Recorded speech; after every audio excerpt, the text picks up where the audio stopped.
It's meeting you finally after waiting for too long. Thank you. Mr. Malhotra is a very busy designer, and we can see here that you don't even have to drink a glass of water. But anyway, thank you so much for your time, and we're going to make it very quick and fast. I would like to know first, it's a question of a million people out there. They want to know, how did you get into fashion business? Well, basically, I used to love Hindi movies. I love Indian films, and throughout my schooling, I only saw Hindi films. I was very bad in my studies, but I used to paint and sketch very well.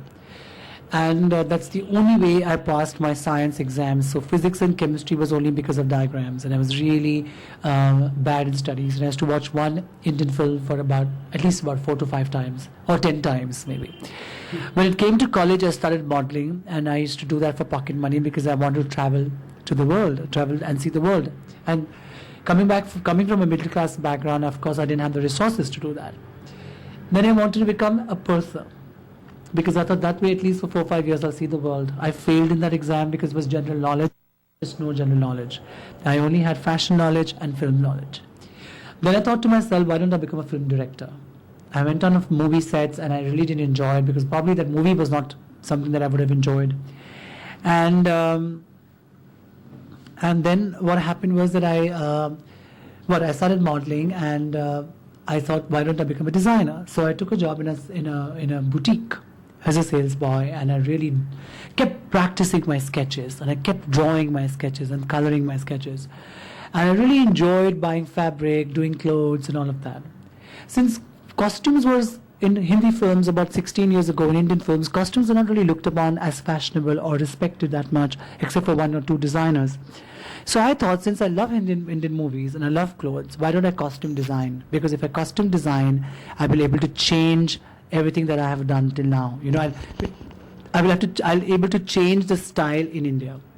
And the designer boom was just starting. I said, if I want to make a mark, costumes is the best way to make a mark for me, because I love movies. And that's what happened, and I got into characters. I started styling them, what would be the makeup, what would be the hair. Because in Indian films, heroines used to have for one scene short hair, then another scene long hair. True. So much of over-dressing up in a song. So I kind of got pastel colors in fashion. And then, films like Raja Hindustani for Karishma Kapoor or Urmila's Rangila completely metamorphosized the entire scene of Bollywood costuming, and then there was no looking back. Oh, wow. You're doing a great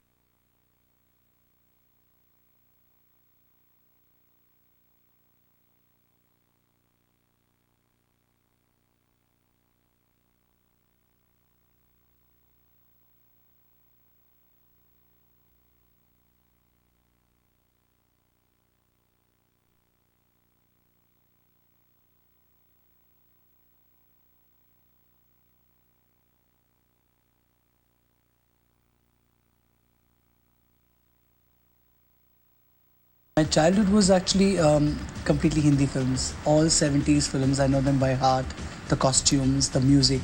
I was a complete filmy baby.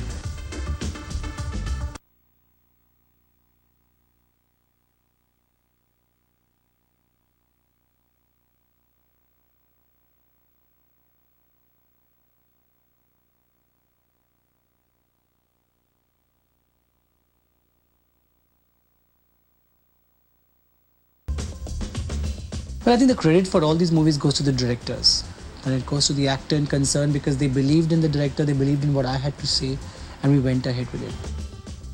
He's iconic. Whatever you wear becomes a style statement.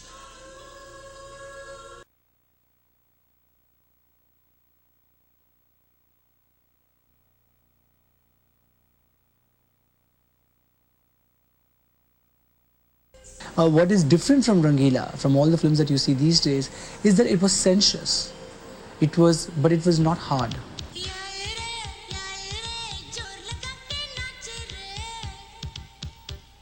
I think there is a very thin line between softness and sensuality. I think today when people are trying to be sexy, they're suddenly very hard. The women look like they're going to eat up the guy. That was not the case in Rangila. I like styling. I like the idea of working on a look. I think what happens is that when you give a film a look, it's about the script. It's not just a designer deciding, okay, now I want to do this. I think his styling stands out. I think he understands.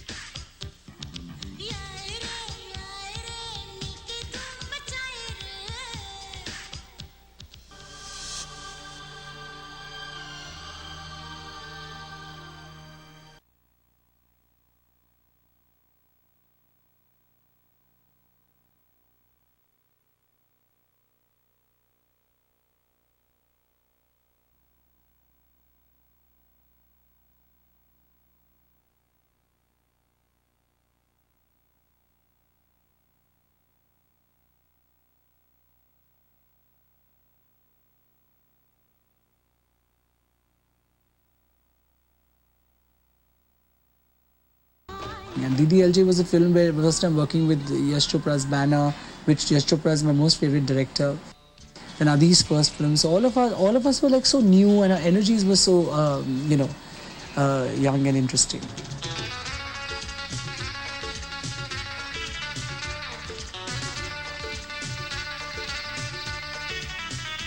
I keep teasing Kajal that you're one actress who I've got a lot of praise for and a lot of flack also.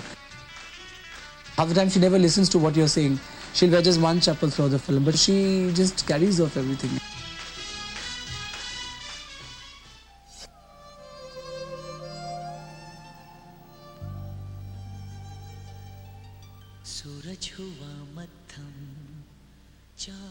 Kajal has this lovely way of carrying clothes. She doesn't have this thing, look at me. In Kabhi Khushi Kabhi Gham, in the first half she is in Chandni Chowk, and then in the second half she's in London. And the Indianness is there, she's wearing saris there. So I think we just kept that whole feel for her.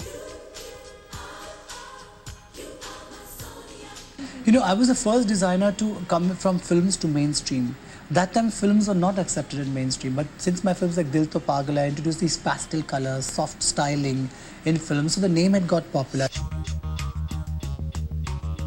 I started Reverie, Manish Malhotra's store at Nepean Road, and I got really lots of weddings, so it was accepted. From that, I shifted to Sheetal Design Studio. For 3 years, I worked there, where my clothes were available at STS, and I would cater to the clientele that I was slowly building up.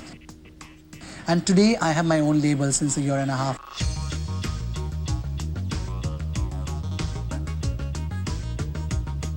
I think my signature style is colors, because I've learned painting, I really haven't learned designing.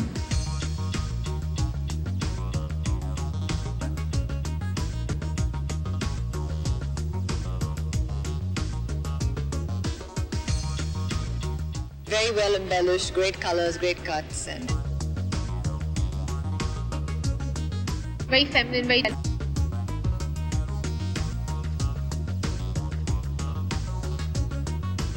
Manish's signature style has evolved over the years, from trademark colors and embroidery to his recent experimentation with whites and intricate crochet knits.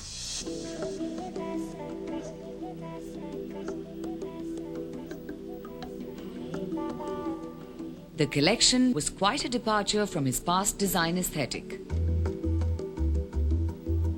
A friend of mine who's very into Sufi music, when we hear some music, I love the feel of it, I love the sound of it. It's very pure, so purity will come with whites. And that's how the whole idea came with white. And also the workmanship will show much more. I didn't want to, again, distract the people with the glitz and the glamour.